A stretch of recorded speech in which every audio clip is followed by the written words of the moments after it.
expression as d square plus 3d plus 2 into y equal to e to the power x.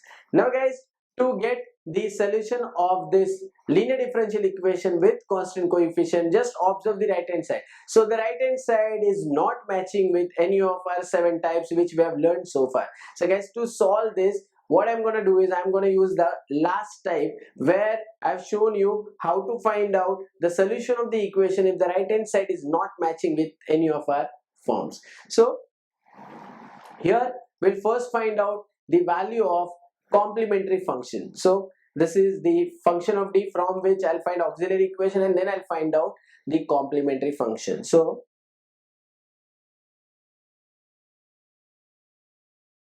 now the factors of 2 are 2 and 1. So we will get d plus 2 into d plus 1 equal to 0. And therefore we can say that d is equal to minus 1 comma minus 2. So there are two roots. So that is why the complementary function or the value of yc is given by c1 e to the power negative x plus c2 e to the power negative 2x. Now after getting complementary function, let's move to find out particular integral. So particular integral is given by the formula 1 upon f of d. So this is the function of d which we can write as d plus 2 into d plus 1 into right hand side, which is e to the power x. Now since we have two factors in the denominator, we are going to find out the value of this particular integral by two methods.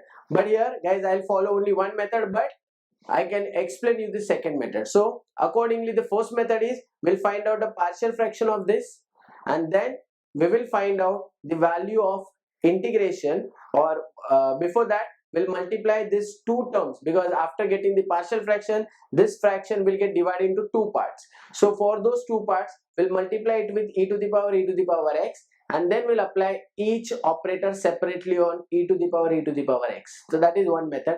And the method number 2 is, here we'll keep 1 upon d plus 2 as it is, and I'll apply this 1 upon d plus 1 on e to the power x. So that is the simplest way, because I think finding the partial fraction and then apply will take time. So I'll apply this 1 upon d plus 1 directly on e to the power x. So guys, here we'll get particular integral as 1 upon d plus 2 as it is. Here in the integration we will get e to the power x into e to the power x dx. Okay, since we have here the value of constant as 1, here the power of this e is 1. Now outside we'll write e to the power negative x as per the rule. So this will give us 1 upon d plus 2, then e to the power minus x as it is. And to solve this integration, we have to put e to the power x as t. So guys, here I'll write down the steps. So that becomes, put e to the power x equal to t. That will give you e to the power x dx equal to dt. So guys, in our case, this integral will become e to the power, now e to the power x is t, so e to the power t, and e to the power x into dx is dt, so directly dt. So here we will get 1 upon d plus 2 e to the power minus x into, now integration of e to the power t with respect to t is e to the power t. So guys, this will become 1 upon d plus 2 into e to the power minus x into e to the power x by substituting t equal to e to the power x. So here we got the first value. Now let's evaluate, or let's apply the operator 1 upon d plus 2 on this. So here we will get integration e to the power 2x, since the value of a is 2. Remaining terms, or the right hand side, is e to the power minus x into e to the power x dx.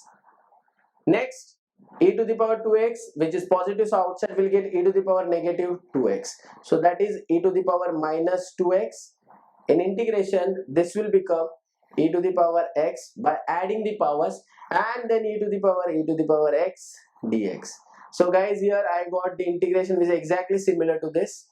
So again we'll use the same method and we will get e to the power minus 2x and the answer of this as e to the power t. Now the value of t is e to the power x, so we'll get e to the power minus 2x into e to the power x, and this is the value of particular integral. So guys, here we got pi, here we got cf, that is the complementary function. We'll add these two values to get the final solution. This is what the solution of the given question. So I'm sure that you understood the method. So keep watching the videos, because in the next video I'm going to cover the next numerical on the same concept. Thank you very much.